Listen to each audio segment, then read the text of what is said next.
jauh ini, nyebrang laut tadi. Dari seberang. Bismillahirrahmanirrahim. Assalamualaikum warahmatullahi wabarakatuh. Selamat pagi dan salam sejahtera untuk kita semua. Pimpinan dan anggota Komisi 11 yang terhormat. Kemudian Pak Inarno Jayadi yang saya hormati. Pertama, saya salut dengan Bapak. Saya hitung Bapak aktif terkait bursa ini atau pasar modal ini sudah hampir 40 tahun, Pak ya. Dari tahun 92. 30 ya? 30 ya? Ya, 30. 30. Jadi sudah benar-benar berenang, Pak. Kalau berenang itu sudah dari melampaui Selat Sunda gitu. Ya, saya ingin menanyakan beberapa hal, Pak Inarno. Pertama adalah tentang bagaimana dukungan Bapak terhadap program Presiden dalam rangka meningkatkan inklusi keuangan 75% dari sisi pasar modal. Karena sampai hari ini partisipasi masyarakat kita dengan pasar modal ini baru 1,25%. Rendah sekali gitu loh. Ya, 5 tahun lalu ada fit and proper Dewan Komisioner OJK di sini sama Pak. Kita tanya begitu juga nggak terlalu signifikan perkembangannya. 1,25%, paling rendah dari seluruh industri keuangan yang ada di Indonesia. Jadi terobosan apa yang Bapak lakukan dalam 3 tahun atau 5 tahun ke depan supaya ya pasar modal kita ini lebih banyak partisipasi publiknya. Ya, saya lihat pojok-pojok pasar modal kan sudah dibuat di mana-mana itu, di mal-mal, ya, di hotel-hotel. Tapi tetap saja pasar modal tidak menarik untuk masyarakat. Apa sih yang khusus? Resep apa yang Bapak punya sehingga membuat pasar modal ini menjadi menarik bagi masyarakat untuk berinvestasi? Yang kedua Pak, ini tentang gorengan Pak. Ya, minyak goreng, gorengan ini masalah terus ini. Kita tahu ya, kasus asuransi Jiwasraya itu dasar mulanya adalah persoalan penggorengan saham. Ya, nggak tahu saya pakai minyak sawit apa minyak kelapa ini. Sehingga menciptakan kerugian bisa mencapai lebih dari 10 triliun.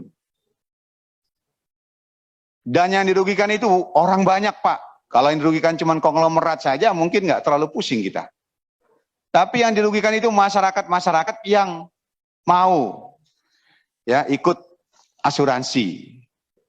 Ya, mungkin sekaligus berinvestasi. Nanti kita diskusikan dengan DK yang terkait DKNB. Nah, ini bagaimana cara Bapak mengatasi ini kan? Karena yang namanya saham goreng ini akan terus selalu ada.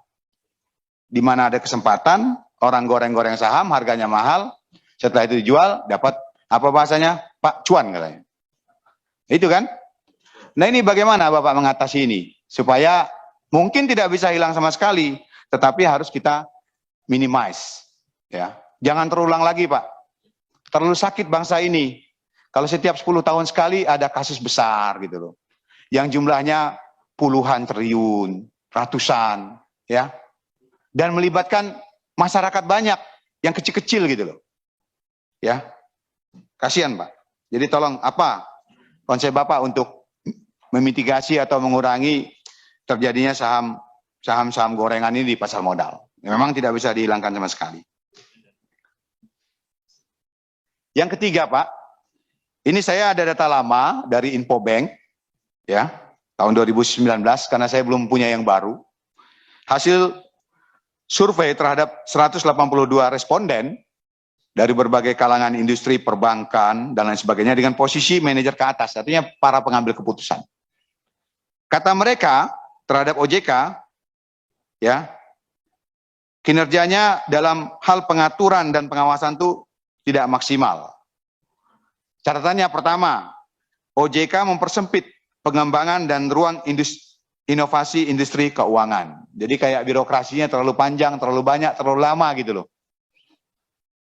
Yang kedua, keluasan dalam balancing antara pengelolaan risiko dan pengembangan industri serta keberlanjutan usaha dirasakan masih kurang mendapatkan perhatian dan dalam regulasi serta fungsinya.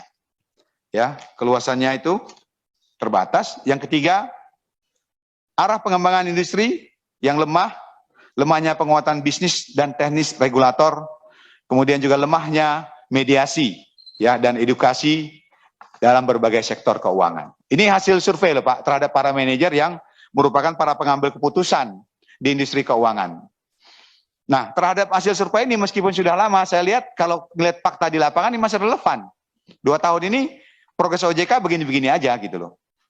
Nah, terhadap berbagai hal yang menjadi keluhan para manajer ini dari berbagai industri, apa yang Bapak akan lakukan? Nah, yang terakhir Pak, ya, ini kan OJK ini kan hidup dari iuran industri, ya. Kadang-kadang kita berpikir ini mengurangi marwahnya OJK dalam menegakkan aturan main, ya, yang independen, adil, dan berkemajuan. Bagaimana pemikiran Bapak tentang pungutan ini? Apakah tetap mau seperti ini atau kita hilangkan saja, kita biayai OJK dari APBN? Sehingga betul-betul OJK ini nggak ada pakeuh. Ya, kata bahasa orang Sumatera itu nggak ada pakeuh. Hajar terus. Tegakkan aturan. Nah ini, Bapak bagaimana pandangannya? Saya pikir itu Ketua, kalau dipanjangin sampai berbulan nanti. Terima kasih. Assalamualaikum warahmatullahi wabarakatuh.